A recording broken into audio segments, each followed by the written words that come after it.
Welcome back to the JB Webb Show. I am JB Webb, undulatingly speaking. I don't know if those are words. Fortunately, I have a great interview this week with a local legend, an Orlando legend, who is very good with words. Sharpens them up real nice and puts them places where they get results. I am speaking of the one and only colorful and exciting Billy Maines of the Orlando Weekly.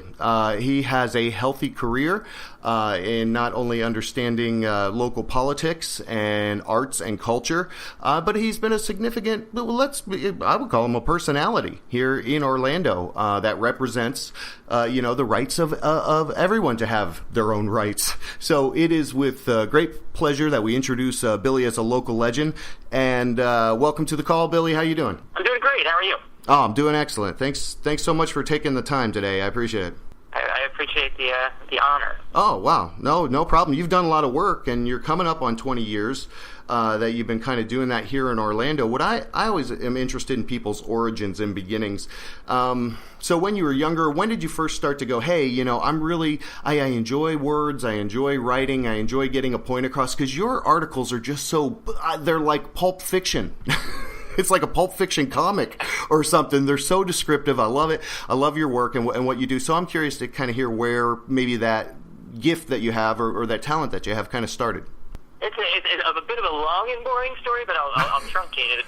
Okay. I actually was more of a math person as a kid. So, but I was in a sort of weird magnet program where we did a lot of logic calculations or whatever that involved reasoning more than just adding and subtracting. And so right. I think that's where my angles came from, the sort of refractions of my mind. Oh. But it was in midway through college when I was sort of having a bleach-haired breakdown and I dropped out for a semester. I was majoring in math initially, okay. And then I kind of burnt out. And when I came back to school, I got into the creative writing program, and I just immediately fit right in and had some professors take me under their wing. And so I was sort of dual disciplinary. I was intellectual history and creative writing at Florida State University in the early 90s. Mm-hmm. And so, yeah, it just kind of went from there. I guess as a kid, everybody kind of has their journal or their weird word processor where they write their set. Right. I should be dead poetry. Yeah. So there was a little of that, but no, it was.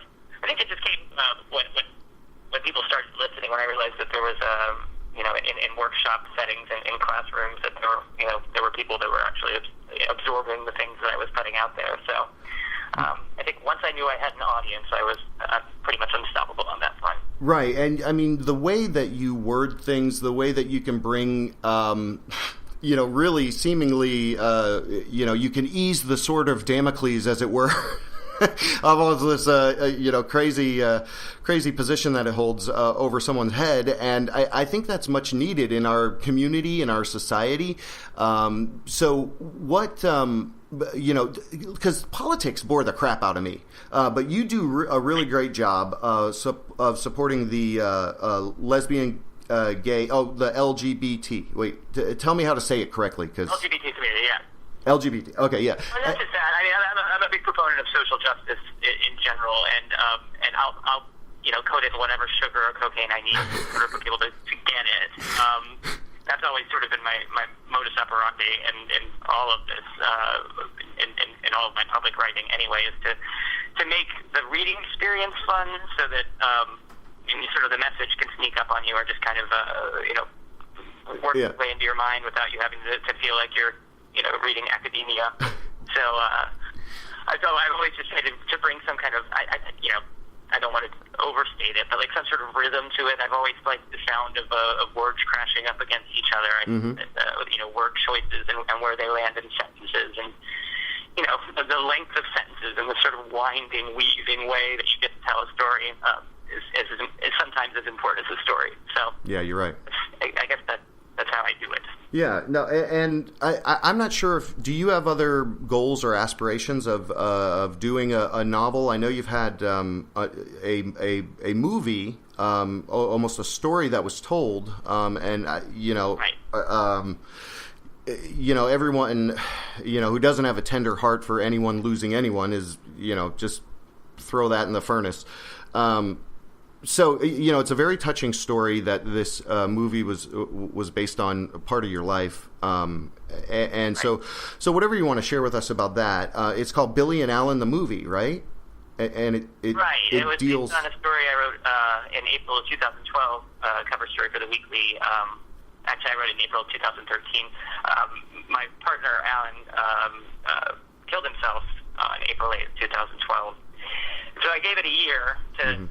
To grieve, really, but right. Also go through what I wanted to share and what I didn't want to share about something quite that gravely personal. Right. But there were just a lot of injustices, and at some point I got kind of that was when out of Georgia, kind of angry about it, and decided I was going to explain exactly what happened. I've always kind of taken that position, especially on human rights and LGBT issues, because right. I don't think people see enough faces to go right. with the stories. Right. But this was really a risk because my mental health was at stake. I mean, I don't know if you've ever lost anyone as close to you, but yeah, not that. It really rips your chest out. Yeah. Yeah. From your body. So reliving it is tough enough. But so I wrote this story called Till Death Do Us Part, where I mostly in first person explained what happened that night that he died, what led up to it, and then where it fit into the politics of right now. And right then, yeah. When that story came out, we had just gotten domestic partnership registries in Orlando, and we're about to get one in Orange County at that time. And that's a feast of scraps, really. I mean, it's like 6 right. weeks compared to the 1,200 rights that get for $8 or whatever. Right. So I just kind of wanted to contextualize, and maybe for myself, and also maybe for a reading audience that I built up over like 15 years. Right. Where self and society meet, and it went over. It went huge. Dan Savage tweeted it. Huffington Post picked it up. I did some television and some radio about it, and national radio, and then my attorney's wife. They're lesbians. Okay. She approached me about making the documentary, which was Billy and Alan and Life, Love, and Death, Equality Matters. And I was, reticent or hesitant at first because yeah. I felt I had already told the story, and I really didn't want to go do a soft shoe, right. On film about it or reenact anything, But what we ended up doing was basically having me read my story, and she conducted interviews with various people in the community, politicians, and provided a whole different context that you can only get from a documentary. Right. And I ended up appearing in the end of the film because I finally allowed myself to do that. But it came out really well, and it's been in I think 8 festivals now, and I just showed it in New Orleans 2 weeks ago in the True Colors LGBT festival up there. Well, and I can just tell in your voice that you're that this is a good exercise. So even more than, and having any part of your life in the public eye is in itself, right. Enough to give, the most stoic person agita. So I totally understand. And I want to commend you. And I see that each, time, that you're expressing yourself about this, and it's good. And maybe that's the way that you needed to best continually never forget, but, clean yourself and make people learn something from something that happened. That's just what I always did. I mean, I don't know if how much you followed my writing with the Weekly. I mean, I've always been very personally engaged. When I had a column for 10 years, mm-hmm. The B-List and then Blister, it was a nightlife column basically, but it was also just a memoirish ramble where I just kind of opened the doors of my mind every week in a kind of sketchy way. But so I mean, it was a natural thing for me, and it is sort of my therapy. You know, my therapy is the page. You know, do you? Like I said, the clacking of words together. So. Do you write pen to paper, or do you do a lot digitally? That's curious for me to know. I do it. I write on a laptop. Okay. I'm a much quicker typer. I don't even think I have handwriting anymore. Right. Well, for some reason, I can see you scrawling. I can see you like scrawling in a book before the internet and all this. Because that's, I understand, little poetry books, those little composition books, and then you've got to. Yeah, I did all that back in high school for sure, but yeah. All right. Not so much anymore. Well, that's cool. So what do you see, what are things that you would like to do, either literary, would you ever want to do a podcast? You ever want to go on the radio with what you've built? What are your goals or desires? Are you just kind of riding it out, or give us some sense of what you feel about, hey, these are some things I would love to always do, or, have done. I want to move to Oakland. I don't know.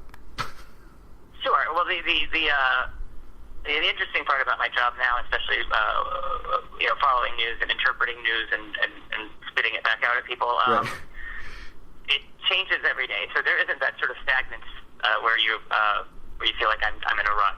I know this routine. I do it all the time. Right. I mean, there is in the sense that it's a two-party system, and sure, I'm going to generally fall on the left on a lot of things, but every day is a different day, and every day is a new development. Right. The internet and blogging and all that kind of stuff. I mean, there really isn't so much time for me to even stop and be like, well, what I really want to do is go home and write some more. But I do have sort of literary goals, I guess. I'm not sure if it's nonfiction or fiction yet. I'm cool. possibly attending a workshop next year in California, a writing residency. Nice. I figure that out, but that's not finalized yet, so okay. We'll see. But those are the kind of things. Yeah. I mean, you're just continuing to grow in your art form. Yeah, and also in my knowledge. I mean, the weird thing about being a reporter, and you don't hear this from a lot of reporters, is it's almost like every week or every assignment is a college course, because you're having to learn everything about right. the finances, or the tax codes, or the statutes, or you're having to talk to attorneys, you're having to consult with professionals all day long, and each person has a syllabus. Nobody knows everything, so you kind of have to immerse yourself in a lot of things. Yeah. And I don't know. I mean, I find it fulfilling personally, because it makes you able to answer any question. Right. Well, and especially about the local growth that we've seen here in Orlando. And Orlando has a great music and art community. And I think by and by, all in all, for a southern city or what have you, we're relatively liberal here to a degree. Right. And it's grown immensely. I mean, yeah, that's what I wanted to kind of maybe even 5 or 6 years ago. If you kind of peel us back, even 10 years ago, it'd be great to kind of peel us back and give us a better sense of where we've come from, where we're at. Right. Well, I mean, I think that there's good and there's bad. I mean, I kind of miss the sort of threatening the green-haired Wall Street situations of the late '90s. As opposed to the lawyers who lunch kind of situations that you have there now. Right. But generally, I mean, I think that the way that the neighborhoods have broken out, the Main Street neighborhoods like the Ivan Hood and the Mills 50, and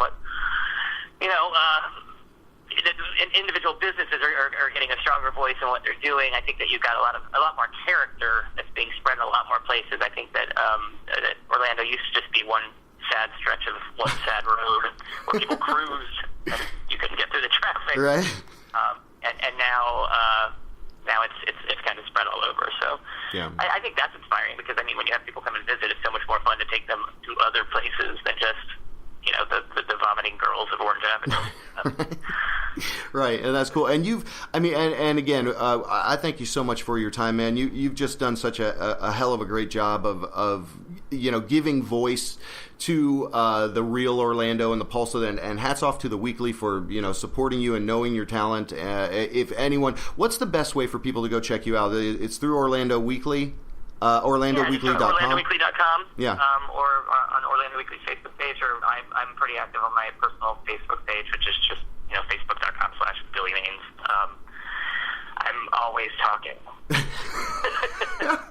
Well, you're an awesome guy. You're definitely a local legend. Our humble show grants you that title. There's no trophy or anything that comes along with it, but we do. Yeah, but besides the video, besides the production, which is our trophy to use. So we want to encourage people, go check out Billy Maines, his work in writing, in helping you to understand and dissect complicated issues in a simple, what would you say, rolled in sugar or cocaine, however it's going to get through to you. This guy does it, man. Billy, thank you so much for being on the call.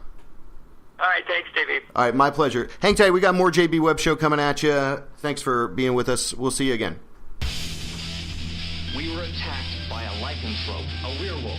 I was murdered, an unnatural death, and now I walk the earth in limbo until the werewolf's curse is lifted.